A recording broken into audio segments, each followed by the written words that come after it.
Miami Beach, en Floride, dans cet État conservateur du sud des États-Unis, Donald Trump est toujours arrivé en tête. Alain, on y va? Donne-moi les clés que je ferme quand même. Tu fermes. Il pleut en plus. Corinne, entrepreneuse, s'est installée ici il y a 17 ans avec Alain, son mari. Ce soir, elle organise un concours de tartes tropéziennes avec les meilleurs pâtissiers dans ce restaurant très couru. Ça va, Manon? Vous allez bien? Ça vous plaît dehors? C'est magnifique. Elle possède comme Alain une double nationalité franco-américaine. Ils vont voter le 5 novembre. Aujourd'hui, c'est tellement cher. Les Américains se plaignent, là. C'est la première fois où j'entends les Américains ne plus pouvoir y arriver. Et spécialement sur Miami, a priori, puisque est déclaré l'État le plus cher des États-Unis. C'est inquiétant. Bonjour. Je vous en prie. Allez-y, allez-y, n'hésitez pas, n'hésitez pas. Alain accueille les invités, une majorité de franco-américains, entrepreneurs, qui, à l'approche des élections, choisissent sans hésiter Donald Trump. Je sais pas si on fait une soirée pour les élections ou... Non, on discute à bâton rompu, ces chaînes de télé françaises. C'est que sur les démocrates et Kamala Harris. J'arrête pas de m'embrouiller avec des Français. Ouais, ouais. Là, j'ai un copain qui est passé... Ouais, j'ai toujours été républicaine et je suis pour Trump, comme la plupart des gens Qui ont la tête sur les épaules, on va dire, voilà. L'économie, le chômage, L'immigration. le pouvoir d'achat, tout était nettement meilleur sous Trump. Faut pas se leurrer. On espère vraiment Ouais, qui passe. Ah non, mais c'est on un... espère surtout qu'il ne lui arrive rien à voir. Tu sais ce qui se passe, c'est que les démocrates, ils disent qu'il faut l'éliminer politiquement. Mais tu as toujours des fous qui, éliminés politiquement, prennent ça pour... dans le pays du western. Oui, bien sûr, tu as raison. Ils vont chercher à l'éliminer physiquement. Si ces Français craignent pour l'existence de Trump, ce n'est pas le cas de ses frasques judiciaires, ni de l'attaque du Capitole. Le Capitole, ça a été reconnu comme quoi c'est lui qui a ordonné d'aller envoyer le Capitole? Absolument pas. L'homme a des défauts comme tous les hommes, mais c'est pas un politique. Donc Oui, non, mais c'est il ça fait- que j'aime il- chez lui. c'est vrai qu'au-delà Et c'est un non, mais ce qu'on entrepreneur. voit, À mon avis, ses idées sont bonnes, la façon de l'interpréter, pas la bonne. Maintenant, il faut voir aussi l'état du monde aujourd'hui. Et quels sont les gens qui sont respectés? Ronald Reagan, c'est un acteur. Ouais, mais il a respecté. été toujours très respecté. Respecté. Et ça, c'est très important. Parce qu'aux yeux du monde, c'est la figure qui représente. Ah oui. Ah, t'as peur de lui? Ok, alors fais attention. 8 novembre 2016, coup de tonnerre aux États-Unis. Donald Trump remporte la 58e élection présidentielle américaine face à Hillary Clinton, pourtant donné vainqueur dans tous les sondages. That I will faithfully execute the office of President of the United States. Le milliardaire new-yorkais devient le 45e président. Un businessman, et non pas un politicien, prend les commandes de la première puissance mondiale. Sa recette, des baisses d'impôts massives et le plein emploi. The biggest tax cuts in American history. New jobs, bigger paychecks, and keeping more of your hard-earned money where it belongs, in your pocket or wherever else you want to spend it. Alors que de nouvelles élections approchent, Donald Trump est candidat face à Kamala Harris. Un Trump version 2, plus déterminé que jamais. In Springfield, they're eating the dogs, the people that came in, they're eating the cats. Économie, immigration illégale, le milliardaire n'a pas changé de programme. America first. Nous sommes partis à la rencontre de ces Français devenus Américains et qui vont voter Donald Trump. Direction la Floride, mais cette fois côté golfe du Mexique. C'est dans cette maison sur la baie de Tampa que se sont installés Laure et Jean-Philippe. On a déménagé il y a un an. Voilà. C'est une maison beaucoup moins méditerranéenne que la plupart des maisons en Floride. On voulait quelque chose de moderne. Une maison de 500 mètres carrés. Il faut compter entre 7 et 8 millions. Ouais. Martha, la gouvernante, prépare le petit déjeuner avec des produits français. Le couple d'entrepreneurs a quitté la région parisienne sans regret, il y a 21 ans. On avait tout le confort en France. On avait une belle maison, on avait tout ce qu'il fallait, mais il nous manquait quelque chose. Ici, on nous laisse encore un peu vivre. On paye beaucoup de taxes. Aujourd'hui, on paye 40% de taxes sur nos revenus quand même. Alors qu'en France, on arrive entre 65 et 80% quand tu cumules les persos et la société. Et le gros avantage dans ce pays-là, c'est que si tu travailles, tu gagnes de l'argent. Voilà. Travailler plus pour gagner plus. On aime bien le sucré-salé, donc on va avoir un petit peu de tomates, mozzarella, le thé, les fruits, les tartines grillées. Jean-Philippe Elor vote Trump, malgré les excès dont le candidat est coutumier. They're eating the cats. They're eating the pets. Mais j'aime pas trop le personnage, non. Non. Mais bon, on veut vraiment pas Kamala, donc... Et on vote pas que pour Donald Trump. On vote pour les républicains, pour redonner une dynamique aux États-Unis. Je pense qu'elle n'est pas au courant vraiment de la vraie vie des gens. Contrairement à Trump, qui a géré ses entreprises et qui connaît le monde du travail et le monde des gens qui se lèvent tous les matins pour aller travailler. Martha, see you later? Oui, à plus tard, monsieur. Bonne journée. Cela ne se voit pas vraiment, mais la maison a affronté un ouragan il y a 15 jours. Bah là, avec l'hurricane, on a eu quelques dégâts. On a eu 2 voitures qui ont été inondées. C'est un peu le problème. Donc, et puis 2 motos aussi. Donc là, il nous reste que la Ferrari et ma Harley. Le fait d'avoir une voiture supercar, c'est pas vu comme une jalousie, c'est vu comme une réussite. Et ici, on ne va pas dénigrer les gens qui réussissent, parce que les gens qui réussissent payent des taxes et prouvent qu'ils ont travaillé et qu'ils font du business. Voilà, c'est bien vu. Laure et Jean-Philippe travaillent ensemble. Le couple a fait fortune dans la vente en gros de pièces détachées. Leur voiture de fonction est un Cybertruck. Il se conduit tout seul. J'ai mis l'adresse du bureau et la voiture va m'emmener correctement au bureau. Voilà. Comme ça, je peux regarder mes textes, mes emails. Je peux travailler en même temps. Leur entrepôt est à 20 minutes. Les 2 Français emploient 40 salariés. Non, ça, c'est notre dépôt principal. Et après, on a 3 autres dépôts dans les États-Unis pour couvrir tous les États-Unis afin que les clients soient livrés comme en 2 jours. Morning, Mark. Morning, Mark. How are you? Good?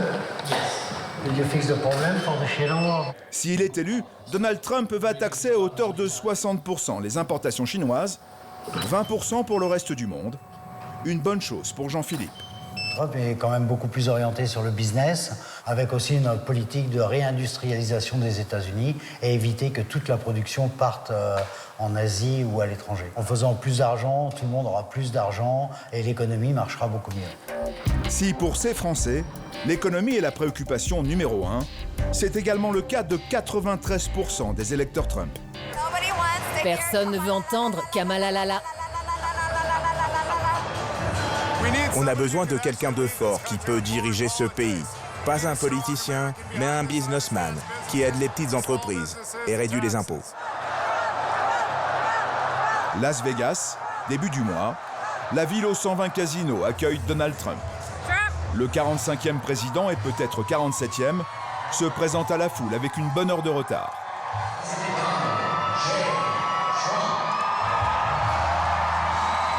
À 78 ans, avec une énergie intacte, il réserve tous ses coups à Kamala Harris. L'immigration illégale est le sujet numéro 2, après l'économie. I'm angry about young American girls being raped and murdered by savage criminal aliens that come into our country very easily but very illegally. We're going to tell Harris that we've had enough. Our country can't take it anymore. Comrade Kamala Harris, you're fired! You're fired! Get out! Get out! Dans la salle, 5000 partisans du candidat républicain communient avec celui qui seul peut rendre sa grandeur au pays. Trump est notre homme. Il a un plan pour nous sauver et sauver l'Amérique. Que le candidat soit visé par 88 chefs d'accusation dans 4 procès pénaux, du jamais vu pour un ex-président américain, n'a aucune espèce d'importance. Tout ça, c'est des conneries. Trump 2024. Tout le monde le veut comme président. Je m'en fous de ce qu'on dit sur Trump. Les démocrates mentent, ils contrôlent les médias, ils contrôlent la justice, ils arment les gens contre lui. Si les gens ne sont pas idiots, Trump va gagner. Allez, Trump! Et puis je vais vous dire, je suis juif, et Trump est pour les juifs. Que Dieu bénisse Trump et qu'il sauve l'Amérique. Trump peut compter sur son électorat malgré les épisodes qui ont émaillé sa présidence, de l'invasion du Capitole à la tentative d'inverser des résultats électoraux. L'ex-président fait face à des procès à répétition. L'accusation comprend 41 chefs d'inculpation. Sa défense est toujours la même. Attaqué de toutes parts, victime d'un attentat cet été, les partisans de Donald Trump le soutiennent envers et contre tout. Michael Greenberger, professeur de sciences politiques, nous dit pourquoi. Donald Trump a diabolisé le Parti démocrate. Il a diabolisé les institutions politiques américaines en général. Ainsi, chaque fois qu'une information sort annonçant qu'il a été condamné pour tel crime, ses partisans prennent cela comme une confirmation que tout ce que Trump dit sur le fait que ces institutions ne sont plus dignes de confiance est encore plus vrai. Nous retrouvons Laure et Jean-Philippe dans leur entreprise. Ils se sont isolés dans le bureau qu'ils partagent pour remplir leur bulletin de vote. Ils les ont reçus ce matin par la poste. Tu me dis pas ce que tu fais surtout. Non, je te dis pas. Je veux pas du tout t'influencer. Non, pas du tout. Oh, bah tu peux essayer. Sans surprise, ils cochent la case Donald Trump. Chaque bulletin comporte 6 pages recto verso. Le couple vote pour le président, mais également les députés et sénateurs de Floride. Il nous demande de choisir state of attorney, state représentatif, clerk of the circuit court, property appraiser. Moi, je coche partout républicain, donc comme ça, c'est simple. Hein. Ils votent aussi pour de nouvelles lois. Il demande si tu veux voter pour le fait d'augmenter d'1,5% les sales tax, la TVA. Ah oui, celui-là, là. Voilà. Soit t'es contre, soit t'es favorable. Alors là, moi, je suis totalement contre, parce que si on accepte, on va se retrouver avec des taux de TVA comme en Europe ou en France à 20%, alors qu'aujourd'hui, on est 7%, ce qui me paraît déjà... Ça commence comme ça, puis continue. Voilà. Voter leur prend la matinée. Donc, next. On met dans l'enveloppe, c'est ça? Oui, tu dois signer. Ça, c'est bon. Ah, ok. Il faut faire ça sérieusement, parce que sinon, ça sert à rien. C'est la deuxième fois qu'on vote, on est fiers de pouvoir voter. On est fiers d'avoir déménagé ici, donc on est fiers de pouvoir participer. Lors des dernières élections, 46% des électeurs ont voté par bulletin papier avant le jour du scrutin. Là, nous allons au bureau de vote pour officialiser notre vote. Les caméras ne sont pas autorisées à l'intérieur. La démarche se limite à une vérification de l'identité. Elle prend 30 secondes. I voted. Et pour immortaliser l'instant, Jean-Philippe colle un sticker à voter sur son passeport américain. On le saura le 5 novembre. Hein? On croise les doigts, on verra bien. La dernière fois, on s'est planté. On verra bien cette fois-ci. Hein. Mais bon. On y croit, on a fait notre devoir. On a fait notre devoir. Très bien. Leurs devoirs accomplis, allez, nos Français songent à une sortie familiale en bateau. Let's go. La Floride a du bon. I love Friday. I love Friday. Avec Tom, leur fils, sa fiancée et un ami, le couple fait un tour dans la baie de Tampa. Thank you for coming. Alors, ce qu'on dit en Floride, c'est que le soir, après le travail, on est en week-end, et le week-end, on est en vacances. Voilà. Tom partage les mêmes choix politiques que ses parents. Je vais voter pour Trump parce que je pense que c'est la meilleure solution, car Kamala était au VP, au vice-président pendant 4 ans, et il n'y a pas réellement de bonnes choses qu'elle a faites. Good luck for Trump. Nos Français de Floride ne sont pas les seuls à penser que l'élection de Kamala Harris serait un problème. Direction l'ouest du Texas, ces carrés au sol sont des puits de pétrole. Dans cet État plus grand que la France, le pétrole est le pilier de l'économie.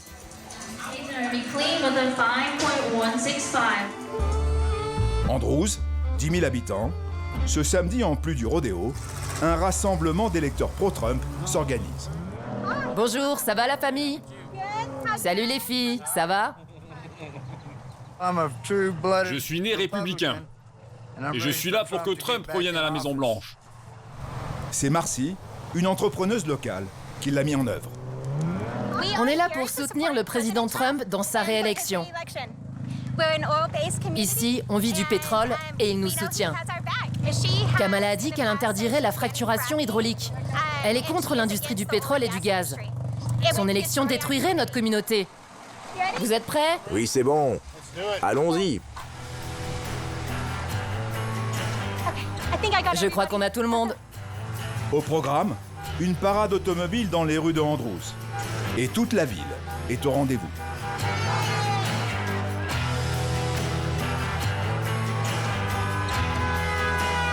Le défilé dure une demi-heure pour se terminer dans un parc. Beth, la responsable du Parti républicain, tente de retenir les participants. Andrews est très conservateur. On a 2000 électeurs qui se déplacent à chaque élection, mais on est devenu un peu apathique. Donc on organise des événements comme ça pour motiver les gens. On a besoin de tous les votes, particulièrement ici, en zone rurale. Je vous demande de vous approcher afin qu'on ne fasse qu'un. Beth a convié le pasteur évangélique d'Andrews. Il s'agit de rappeler l'objectif des élections. On se présente à toi, Dieu, pour te demander de bénir l'Amérique, pour que tu parles à tous les citoyens de ce pays, afin de faire élire Donald Trump, encore une fois. Qui est sur le trône? Pour qui allez-vous voter? Je vais voter pour Trump, évidemment. J'ai été républicain toute ma vie. Et ce en quoi on croit, c'est Dieu et l'Amérique. Et si cette fois, Donald Trump perd encore, qu'est-ce qui va se passer? Si c'est une élection totalement honnête, avec seulement des citoyens américains qui votent et personne d'autre, eh bien, c'est la démocratie. Les derniers sondages donnent un léger avantage à Kamala Harris, la candidate démocrate. D'ici le 5 novembre, tout peut encore arriver.